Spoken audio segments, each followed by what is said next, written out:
Welcome to a new episode of the Brains, Beliefs and Biases series here on the Innovation Show. It's a great pleasure to welcome today the author of Sort Your Brain Out, Jack Lewis. Before we start into that fantastic episode, I want to thank our sponsor Zai, boldly transforming the future of financial services with a suite of embedded products and services, enabling businesses to manage multiple payment workflows and move funds with ease. You can check out Zai at hellozai.com.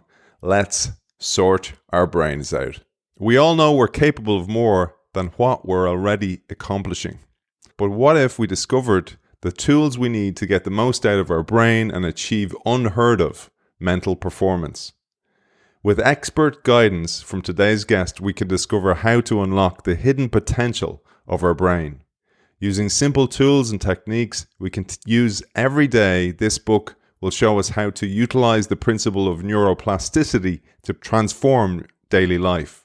Harness straightforward strategies to learn new behaviors, turn these behaviors into lasting habits and new skills, understand the latest developments in brain enhancement, and create better strategies for team innovation and problem solving.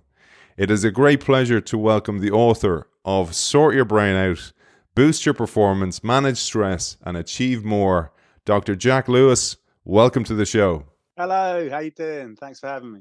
It's great to have you on the show, Jack. Really, I was telling you before we came on air, absolutely love the book. I was thinking of that quote by Einstein that everything should be simple but not simpler. And I was like, Jack absolutely nailed all the science, all the background you have, and made this very consumable to the layperson. So thank you for that, man.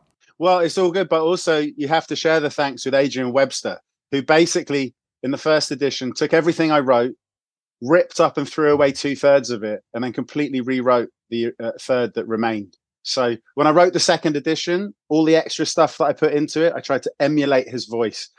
So he set me on the road to begin with. We have a copy up for grabs. Just sign up to the innovationshow.io newsletter. I have a copy up for grabs. It's a fantastic read in its second edition as well, been updated, because one of the things is, as you know well, the neuroscience is being updated almost weekly. No, absolutely. There's been a lot coming through.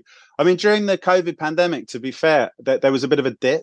Like neuroscientists and psychologists tended to publish, get round to publishing the research that had stuck around in their computer hard drives for a long time. They hadn't actually done it yet. But then there was a bit of a dip. But you're right. In general, from one decade to the next, the rate of sort of interesting neuroscience articles hitting the press has accelerated. That's for sure. There are so many amazing things in the book that we can learn. And I thought throughout today's show, as you do throughout the book, you share these BOPs, brain optimization principles, and I thought we'd pepper them throughout the show. But one of the things I thought we'd start with was, I'm going to share on the screen here the brilliant idea you had, which is you're talking about the amount of connections in the brain, that if you laid them all out, it'd be like a tube map, and then you go and create this brain tube map. So I thought we'd share that on the screen now, and perhaps you just give a quick overview of what this is. Having studied the brain for many years, like I was really trying to understand the brain better myself, to visualize how it might all fit together. Like essentially, it's 86 billion brain wires. They're all connected to each other via synapses. It tends to be lots of inputs that converge, sort of summarized into one output that is then broadcast to a number of different neurons down in the chain. And then that process happens again at the junction with the next neuron, and again at the junction with the next neuron. So it's sort of like laying out tracks, and then those tracks kind of all converge at certain major junctions. To use the London tube map, a sort of a Clapham junction of lots and lots of brain areas communicating with each other so the key areas that can get knocked out due to brain injury, it tends to affect those areas where lots and lots of information is coming together at a major junction. So I started kind of mulling over how can we better understand the brain in terms of getting all this hardcore neuroscience research data and then make sense of it, because it's all well and good doing fMRI blobology, as people call it, to take the mick. It's just blobs of activity on a brain. But you really need to take both views, the changes in activity, but then also the connectivity that's going on in those different areas. So it's sort of like looking at the activity generated in the grey matter around about, but also think about the white matter convergence of pathways. And I started just mucking around, laying it out on an underground map, and then I started out by making it really, really over elaborate with like mainland trains and underground trains and docklands like railway going through the cerebellum. And then I realized the whole purpose of this thing is to simplify the brain so that people can understand it, whether they have a degree in neuroscience or not. So yeah, I found a halfway house for the book, which was sort of not as complicated as would satisfy most neuroscientists, but not so overcomplicated that it leaves normal people behind. I love that you did that, and also because it's difficult to do that, because you do incur some type of wrath from some neuroscientists who's like, that's oversimplification, and you're kind of going, but that's the point. I want people to be educated here. So I loved what you did with the Jude map. I thought we'd share in particular two points on the map. One was the amygdala stop, and the other is the reward line, because they are so important with this book, with the workplace, with innovation, with how we reward ourselves and how we live better lives. Absolutely, yeah. So the reward pathway, it sort of lights up when we feel pleasure, which is the reward that we get for doing certain things. And it evolved in order to motivate us to put in the requisite effort to eat when we're hungry, to drink when we're thirsty, to have sex when the opportunity arises. And ultimately, it's sort of in most mammals, all mammals probably, it's fundamentally involved in survival. You know, if we don't eat and drink for long enough to reach sexual maturity and then have sex with someone, there would be no next generation in the species. And so, you know, it's thanks to the reward pathway alongside many other brain areas, of course, but that's what gives us the drive to act. And it also is fundamental to helping us decide. So it's not just about feeling pleasure in the moment that we eat food when we're hungry, or in the moment that we drink water when we're thirsty. It's also involved in making decisions between any array of options. Let's say the choice of what we're going to have. If you're talking about like choosing between a sandwich or some pasta, or I don't know, chicken cutlet with you know, for your lunch. When you think of those three options, the reward pathway, the nucleus accumbens in particular, which is one of the three major parts of it, will light up to a degree that kind of correlates with how much you value it. So in this case, it's predicted value of the predicted reward were you to choose one option over the other in the future. So you mentioned business. I've given this talk dozens of times to a variety of business audiences. Sometimes they're people in the financial industry, sometimes it's people in entertainment, television industry, even the pharmaceutical industry. Because at the end of the day, if you're involved in some kind of work life that involves convincing other people to reach the right decision, if you can understand how they're making decisions, then you have a chance to not manipulate them, but influence them, nudge them in the right direction. So the reward pathway is sort of one half of that story about how we make decisions in terms of evaluating the plus points of one thing in relation to another. And then there's another bunch of brain areas that are involved in assessing the likely future negative consequences of choosing one option over another. I love that, and I'd love to come back to that, the idea of the top down and the bottom up. I thought that was an amazing metaphor for what happens in organizations when you don't listen to people who are on the ground in the organization, and the C-suite makes all the decisions, because it's based on past decisions and how they got rewarded for them or not, as the case may be. I never thought of it that way. That's cool.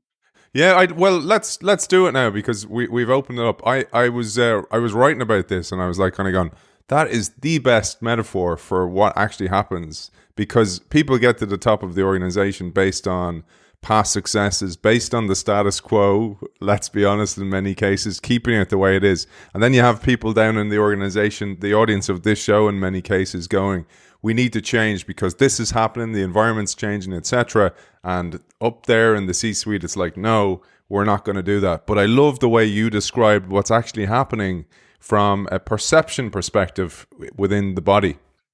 It is interesting, isn't it, that our brain is sort of locked away in a dark cave, it can only know what's going on in the outside world through various sensory channels. So the eyes can swivel around and capture the visual information, light bouncing off of objects, and the ears can get reverberations in airwaves, high and low pressure variations, and turn those into sounds emanating from around us. So those are the primary ways we perceive the world at a distance. And then if you're close enough to touch something, you can palpate an object even in the dark with your ears plugged up, and you can tell something about what's going on in the world. Drink from it, you get taste, sense of smell.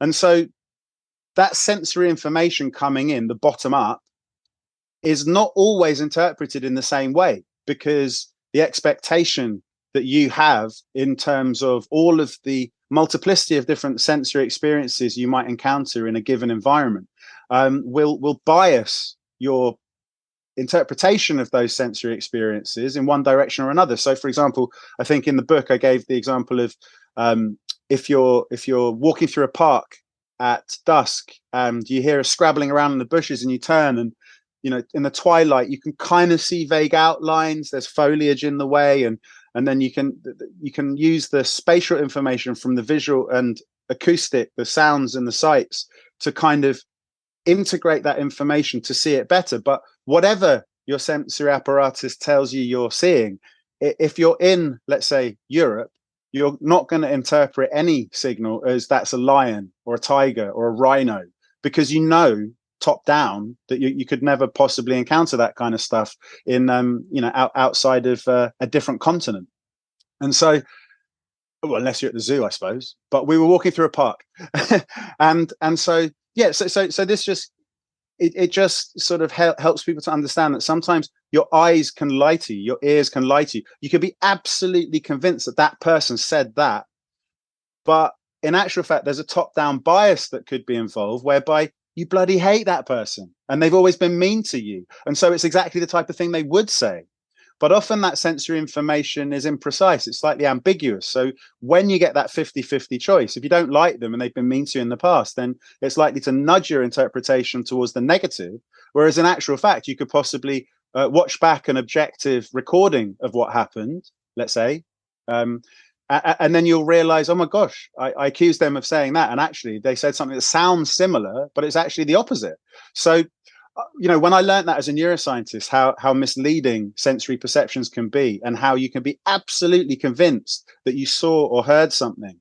The nature of sensory perception is such that the top-down mechanisms can place huge biases and essentially corrupt what you see. And the best way to think about it is your sensory information flooding into your brain every second of every day. It's an approximation of what's going on out there in reality. It's not an absolutely faithful reproduction in your brain of the events that took place out there. And then if we go on to then going back to a memory of something that happened long ago and revisiting it, each time you revisit a memory of a sensory event, you have the possibility of overwriting it. So then in the future, when you bring back your memory of that sensory perception, it can become more and more warped. And Elizabeth Loftus is the person who really nailed that down as a psychological phenomenon. It's so important that I thought about that from business, for example, where it's like, well, it's the hot hand fallacy. It's like, well, it worked for us before, so it'll work for us again. But then you're forgetting, well, the environment has totally changed, so it's not going to work. Or, we see it in sport all the time. A new manager comes in, he brings his backroom staff from the last place, and it's a totally different environment, but they impose that on top of that environment, and it doesn't work. And then they're going, what happened there? And then I thought back, well, that's actually what Jack's talking about here, because the reward pathway rewarded us for that in the past. So that's actually absolutely biasing so much of our decision making. I always think of it in terms of when we're kids, everything's new, so we're constantly having to process that novelty. We're having to fly by the seat of our pants and work out how to interact with people, how to get through various lessons, how to, rise to various challenges. But then once we get to adulthood, some of these things become set pieces. Well, many of these things, like if you've done something many times before, then you can actually start trusting your instincts on what to do. You don't have to scratch your head and think too deeply about it, because if you've got lots and lots of experience, your reward pathway will have been tracking when it went well, when it went badly, and when it went somewhere in between. And you don't need to be able to recall, let's say that there's 100 occasions where something happened and it worked out well 30 times and badly 30 times, and so neither the remaining 40 times. Did I add that up to 100? Yeah, I think I did. And you don't need to remember the details of every single thing. What you're left with is an impression of the type of things that you did that led to a positive outcome, the type of things you did that led to a negative outcome. And so the reward pathway guides our behavior in that regard. And so those people who sort of made it to the top rung, they made a sequence of decisions in the past. Those decisions led to at least creating a good impression in the higher tiers of the organization. Eventually they rise and rise and rise, let's say, and get to the top. But then a lot of time has passed since then. So the overall environment in which everything's happening, let's say someone made a load of money rising to the top of made a load of money for the company, rising to the top by selling fax machines. Facsimile machines are, occasionally used, but mostly you see it in TV series where people are like, what? You're still using a fax? Like some of your listeners, viewers won't even know what a fax machine is, which is fine. It's a thing where you feed a document, a handwritten document or whatever into a device, and then it magically prints off at the other end. Really lame technology by modern standards, but back in the day, it was magic. Now, if that person was top salesperson, they took over the company, because of that, and then they went strong in the 90s because it was a very similar sales environment of, demonstrate the cool piece of tech and then sell a load of units of whatever the technology is. Are they necessarily well equipped to steer people into the metaverse in the 2020s? No, because the decisions that they made that they could make on the basis of instinct were molded, were formed in a world, in an environment which is fundamentally different from the one that drives business now. It's an internet-based thing. It's a screen-based thing. And by the same token, are people who honed their business acumen in a world of e-commerce, 2D screens, are they the ones who should really be guiding people into the 3D virtual reality world that we're all going to find ourselves immersed in the 2020s? And I would argue that there is lots of evidence to say, just to use this very current passion of mine as an example, but that you can come from Hollywood as the best film director, you'll be rubbish at making VR. You can be an amazing computer game designer for PlayStation or Xbox, and you'll be a rubbish VR game because you bring all your crap habits with you that are specifically relevant to looking at something through a screen that you can turn away from at any time. You're not going to have honed the brain pathways that give you good instincts. So you must distrust your instincts, and you must work out how to do you must train your sensory apparatus and your reward pathway up on VR related experiences, on 3-dimensional interactions, and not rely on the experience you gleaned during a screen-based career so far. It's a great point, and it's what I find about reading about the brain and how our perceptions and our sight and everything deceives us in many ways is it gives you empathy, because a lot of times in change work you're damning of the other person, kind of going, those damn dinosaurs, they're going to kill the company. And when you read this kind of stuff, you kind of go, you know what? I need to understand this. I need to have metacognition, that you talk about this, like a helicopter view of myself, but also of others. And I thought it was quite interesting. I was telling my kids last night about how we create the world in a way through our perceptions and through the information we receive from others, and even labeling of colors, etc., etc. And I pulled a little quote here that you might riff on. You said, the retina at the back of the eye is an extension of your brain. We may experience the sensory world as if the sights our brain creates from the light striking the retina is a faithful representation of what's going on out there in the real world. But in actual fact, this is an illusion. All sorts of shortcuts and ingenious neural strategies are used to fill in the gaps wherever the brain does not have enough information to do a decent job of capturing reality as it really is. I thought that was a huge line. I mean, that was really compelling, because that's what happens kind of here in the C-suite as well, is like going, well, that's the reality as I understood it. It's been imprinted in the brain. Then I grow older as an executive in an organization, and then along comes some punk telling me it's all changed and I need to change things. My facsimile strategy doesn't work anymore. Damn you, Lewis.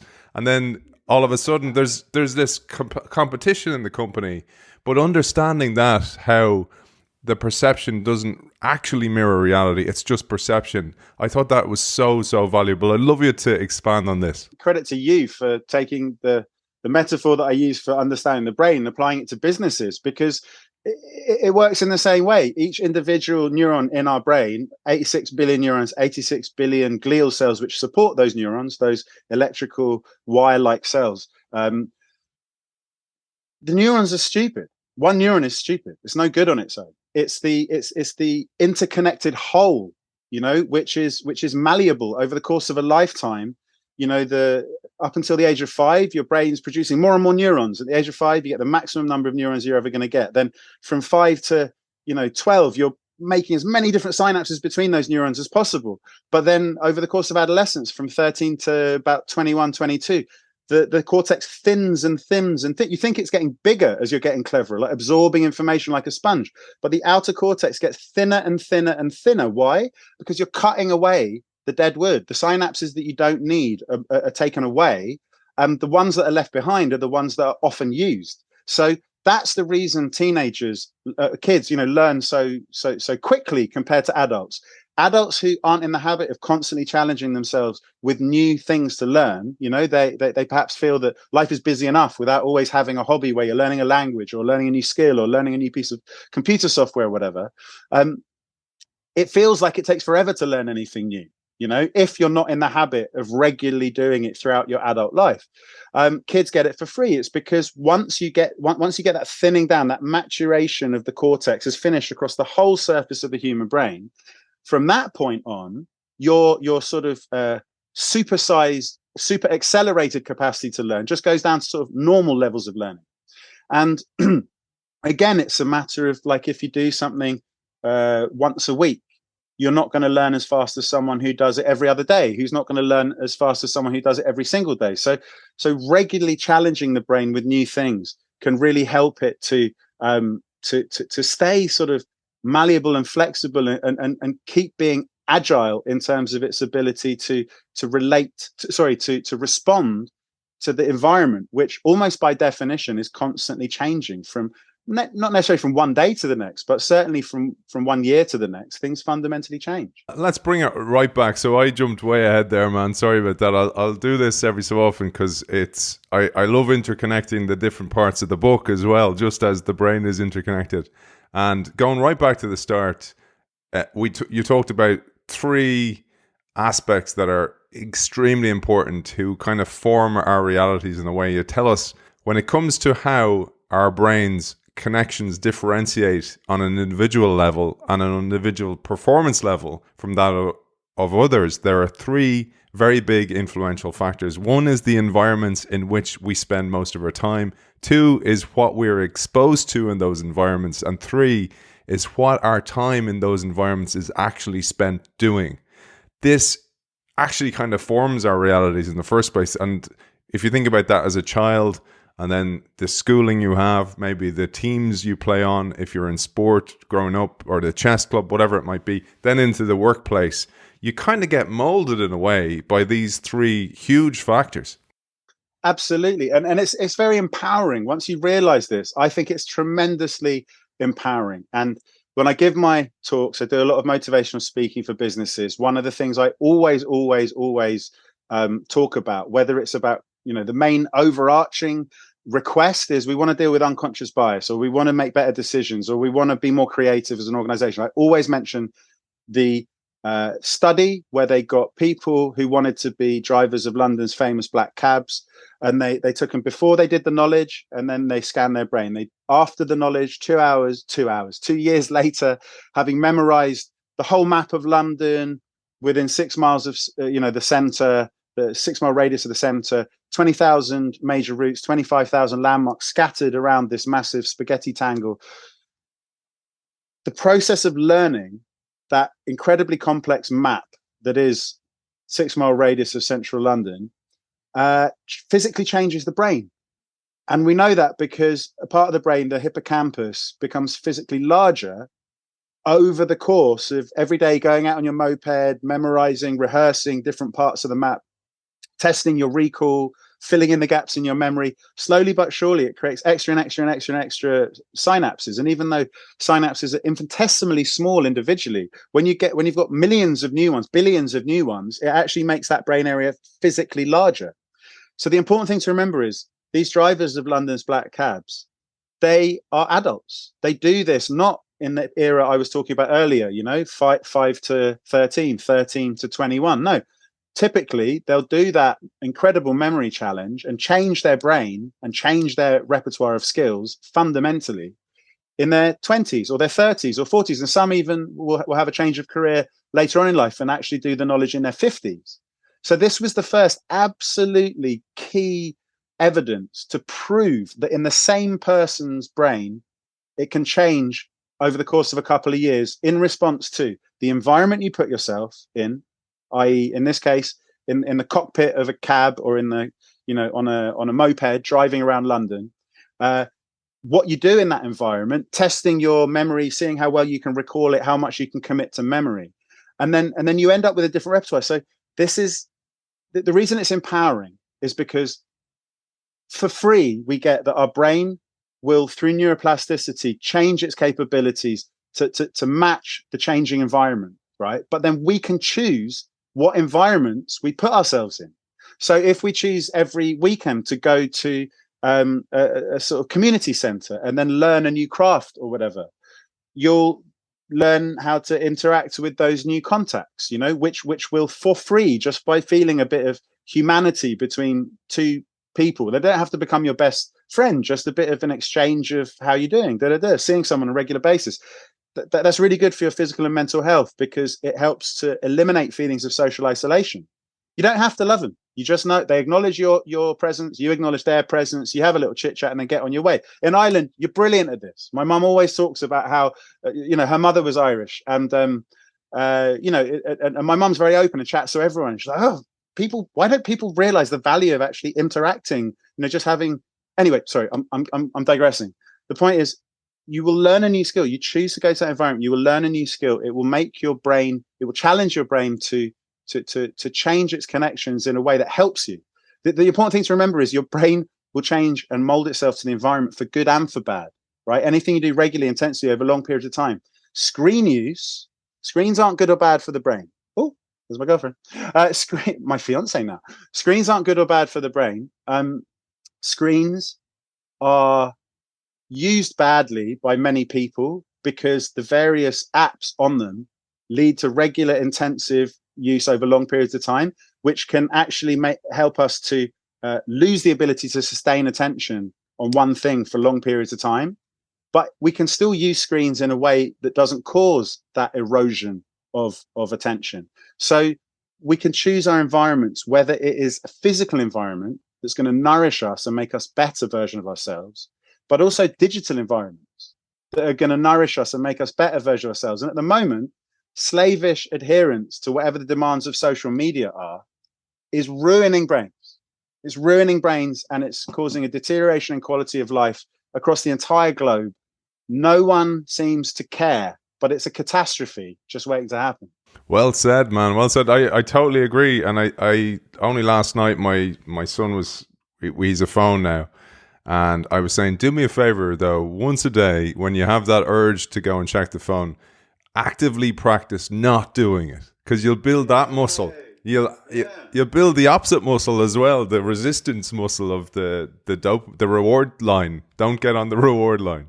There's so many places I could bring this, and one of the things that sparked to mind was some of the things you mentioned there about the impact of an environment or an incident or the nature of the people with which I lived in the past. So a couple of examples, previous shows, just connecting the dots here. So we had Robin Dunbar on the show. Dunbar's number Yeah, and he was Legend. he wrote a book called Friends. We did a book called Friends, and it was about the social aspect. And you dedicate a whole chapter to that social aspect.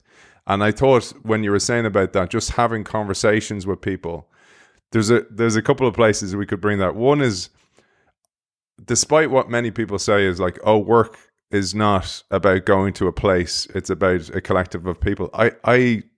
Part of me go, yeah, but these chance encounters where you can meet people and bash out ideas and the diversity of thought that brings is extremely important, because that's where a lot of innovation happens, at the intersections of everybody's diverse background and environments and what they've done in the environments and the people they've thought about.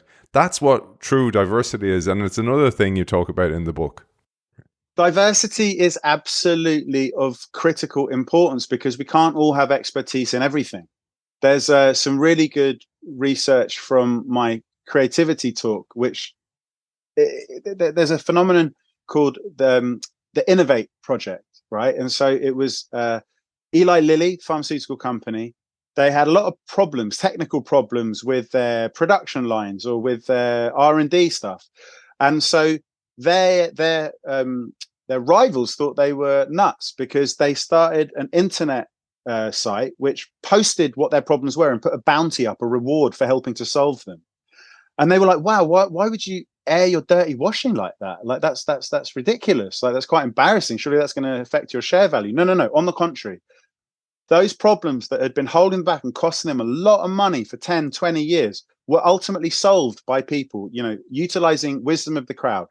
But with regard to diversity, what they found was that the chemistry problems weren't solved by chemists out there in the greater world. They were solved by physicists, and the physics problems weren't solved by physicists. They were solved by biologists, and the biology problems weren't solved by biologists. They were solved by psychologists. And so the idea is, if you can bring in someone who's got a different set of skills, that their toolbox of how they solve problems might be very different to your own. And so if you can bring a diversity of different people together, all kind of trying to figure out how to solve this problem, what was impossible to one group of people might be effortless for another. And that's just, it's habits of thought, it's ways of approaching a problem, it's ways of dealing with it, ways of perhaps iterating from one version to the next that are different. And this wisdom of the crowd phenomenon. I was saying this only earlier today in a meeting. Just like one neuron is stupid, it's the collection of neurons that makes a brain clever. It's the interactions between them. Wisdom of the crowd. If you take 100 people and ask them, it could be just any people off the street, ask them to estimate, I don't know, the weight of a Land Rover. When you get all of the different responses from all those different people, some of them, most of them, all of them, pretty much all of them will be wildly wrong. But when you put them on a distribution and then look for the median, put them in rank order and then get the middle suggestion out of 100 people, it will be surprisingly accurate. And this is so there's two different ways of looking at diversity. There's everyone has something to offer. It doesn't matter whether you're super highly qualified or not. If you ask a large number of people something, then on average, together, collectively, they'll get the right answer. And then there's diversity from the perspective, when you get a load of experts who all are top of their game, they can answer each other's intractable questions. Because, individually, we're not that bright, but put a bunch of humans together and we can achieve awesome things. Yeah, and again, back to why the environment and the mixing the people together. And I believe a physical environment for organizations is really important, because it's very difficult to do it like this. You don't have the energy. Sometimes it works because some people feel more comfortable in their own environment, but I think you need people together. But anyway, a different thing. Aidan, I'm with you entirely. In this situation, with a dialogue, it's fine. We can do that through video conferencing, no problem. As soon as you get a bunch of people, okay, so it's a bit rubbish because I am making eye contact with you, but because I'm not looking in the camera, it doesn't feel like I'm making eye contact, right? We all know this phenomenon. I hate that. Yeah, I hate that. Like, eye contact is so fundamentally important to proper human behavior. We don't notice it so much because I'm creating the illusion that we're making eye contact. I'm looking at you in the eyes and I feel like I'm doing that. But if you're looking at my picture, then my eyes are off screen. We are so attuned to that kind of thing, right? When we're in person, we get that stuff for free. I'm gesticulating and my hands are constantly disappearing off the side of screen. That wouldn't happen if we were in the room together. Video conferencing is rubbish. It's crap. It is no substitute for physical interaction. Virtual reality can do it. I've got a company called Brainman VR, and I'm specifically putting people in headsets so that they can complement their remote working with the illusion of being in the same physical space for exactly this reason, right? It's about, if you've got more than two people, the spontaneity of interactions is lost, because people mute themselves in order that background sound from one of those 20 different mic feeds does not ruin the overall conversation, but you lose the spontaneity, and it's that snappiness. There's a book called Social Physics. I forgot who wrote it, but they did some analysis showing teams that produce really, really good outputs are not those that have one clever bugger who chats and chats and chats and sort of steers the discussion. The teams that come up with the best innovative ideas and the most profitable solutions to problems are ones where each person in that team takes turns sharing information, and the others spontaneously give very short, like, bursts of verbal assent or discord. You're like, oh yeah, those bits. You don't get those bits in a video conference call, and you get those bits when you're in person. I think Elon Musk got in trouble a few weeks ago for saying that he really wants people back in the office, and people who love remote working were not happy with this, and he was much maligned. And my brother's girlfriend talked to me about this, expecting me to get on, jump on with everyone else who was saying, "Oh God, how can he suggest that? What an idiot!" Blah blah blah. I wholeheartly agree. There is a pandemic of mental health problems that are coming in the over the course of the 20s that result purely and singularly from remote working and over reliance on video conferencing and telephone calls and all this kind of stuff. We are human beings. We need to be in the same physical, we need to feel like we're in the same physical space. You can turn to this person, talk to that person. You can turn to this person. Three people can organically decide to move away from the main body of the group, have a private conversation, and then come back over and return. Those in-person meetings are a million times more productive because it enables us to harness the whole of the social brain. We get all of the social cues that our brain is constantly on an unconscious level processing and giving us extra information that you cannot get just through verbal exchange. I'm sorry to bang on and be so overly passionate about it, but it's like watching people, it's like a car crash in slow motion. It's so obvious to me as a neuroscientist that what is now like a little uptick in mental health issues relating to feelings of social isolation, like people feel disconnected from their teams. They don't get the chance to like hang out at the water cooler or make a cup of coffee and just say, that thing that blah blah said in the meeting, like, do you think they're really annoyed with me? And they go, what are you talking about? They weren't annoyed with you. That's because they're having a divorce. That's why they were curt with you. You don't get that back channeling of information. You don't get that reassurance. We humans, we worry so much, so hard about things which actually we shouldn't worry about. And it's only if we reflect and bounce these things off other people that they can reassure us that we're worrying about nothing. People who are socially isolated don't get that reassurance. And so they torture themselves, go round and round spirals of anxiety and depression. It's through interaction with others that we can mutually reassure each other, and we can all like bring ourselves down a bit. And it makes me want to cry that the solution is like, go back to old school, go to a church, even if you don't believe in God, once a week, and just commune with your community. Commune. If you don't commune, you're miserable. It's just the way it goes. You absolutely nailed it, man. It's so true, and I totally get what you're doing with Brainman VR as well, because that's so valuable. I think, I'd like to be able to do these in VR where we're sitting in the same room having a chat, and like that, you can see, look, he's glancing over there. He's not listening to me, the bugger. Dude, I just sent you one of these. Nice. My sons, people think I'm nuts. Both my sons, they're 12 and 9, have Oculus. Dude, I can literally email you some software that I created. You sideload it onto your Oculus, and then literally we click the button at the same time, and we're both in the same room. High five, have a chat, let's go bowling, let's go shooting. I build all this stuff myself because it used to be that you had to get a games maker to make this kind of stuff in Unity or Unreal Engine, and you needed teams and teams of people. Virtual reality, there's loads of YouTube tutorials. Get your son building. You know, Yeah. you need the. It used to cost to use used to be a £2,000 graphics PC, 500 quid's worth of gear to stick into it. Now, you could get away with like £1,000 graphics laptop, and then the 400 quid Quest 2 headset, and your sons could be building stuff for themselves. And that co-creation. So I co-create stuff with my clients, but if you've probably heard of Suzuki method in violin, the parent and the kid learning together, right? So the parent is just a little bit ahead of in their violin lessons compared to the 4-year-old, 5-year-old, 6-year-old kid. And then it's the fact that the kid wants to keep up with their parent, that it gives them an opportunity to interact with the parent and get praise from the parent. Like, kids like to do things their parents do. And that was all Suzuki realized was key to turning people into anyone, not just talented ones, but anyone into a talented violinist. And the same thing can go with this. We can build, like, screen technology is not good or bad. It's what you do with it. If you're co-creating fun things, it makes you feel like a god, like let's put a lightning bolt in the sky. You just drag and drop a lightning bolt and then replay the game, and suddenly, or snow, or change it from midday, like literally to get a 3D experience from midday to dusk. You just twist the sun from there to there, and all of the ambient lighting changes.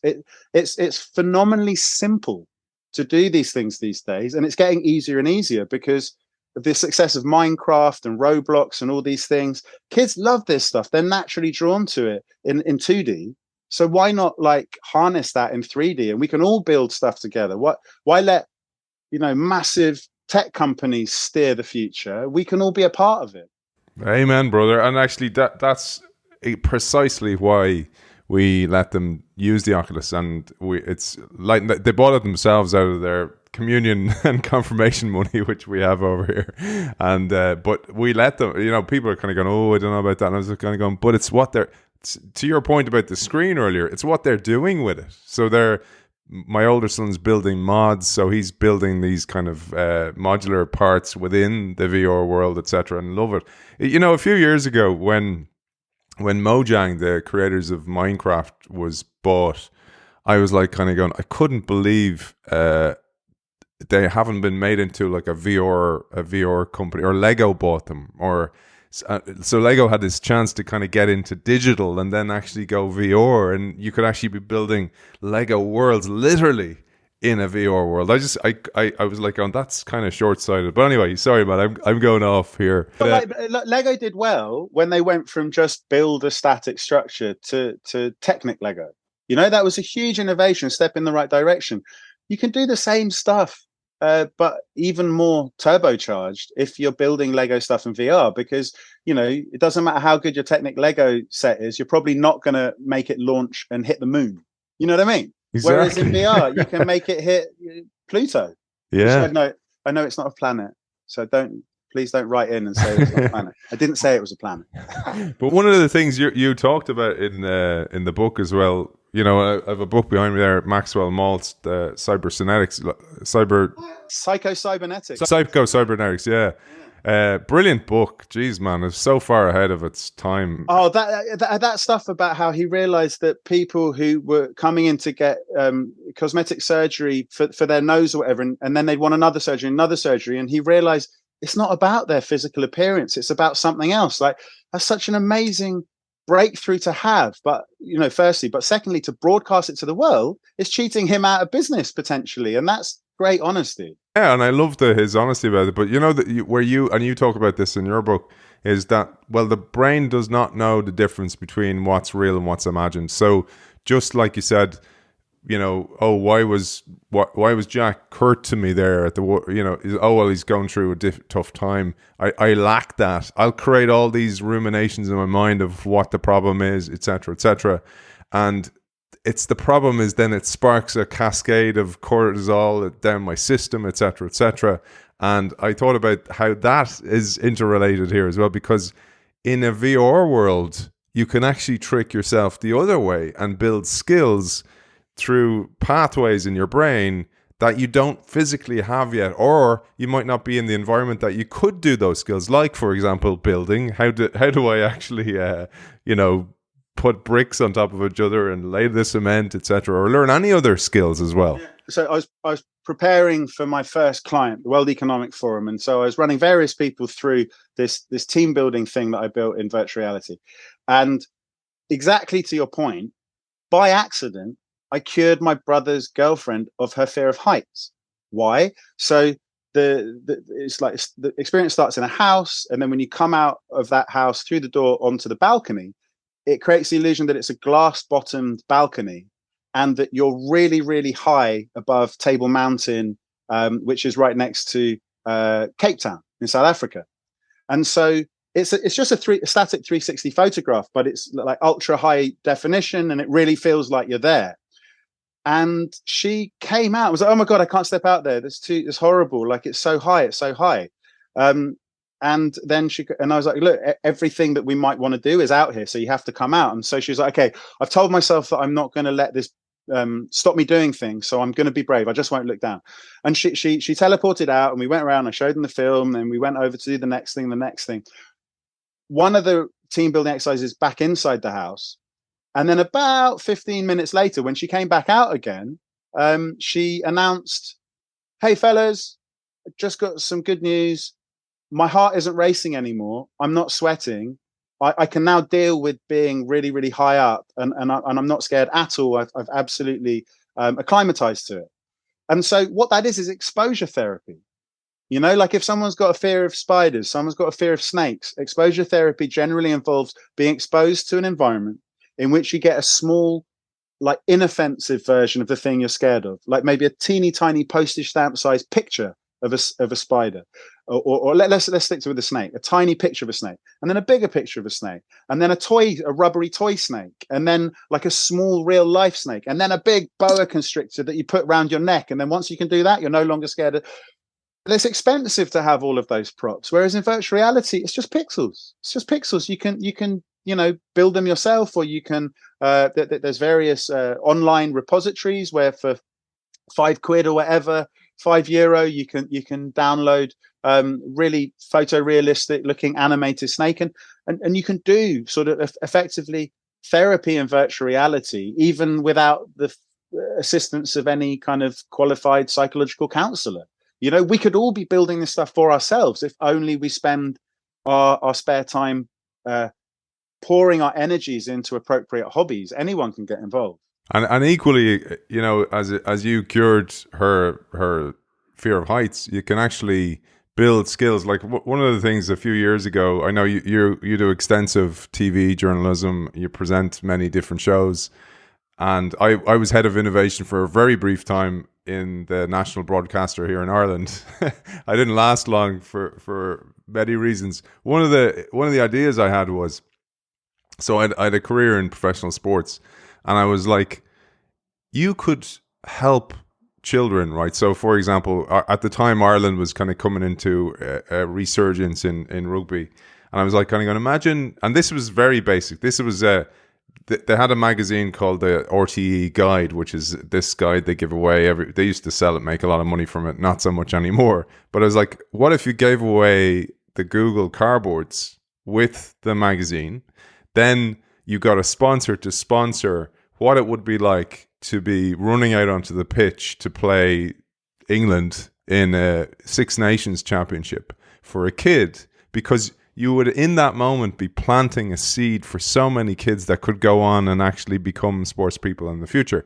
And then I left and I was talking to an investor about this idea, and it's kind of like what you're doing with Brain Man VR. It's like, well, I could, as a professional player, I'm going, okay, I'm going out into the Heineken Cup final playing Wasps.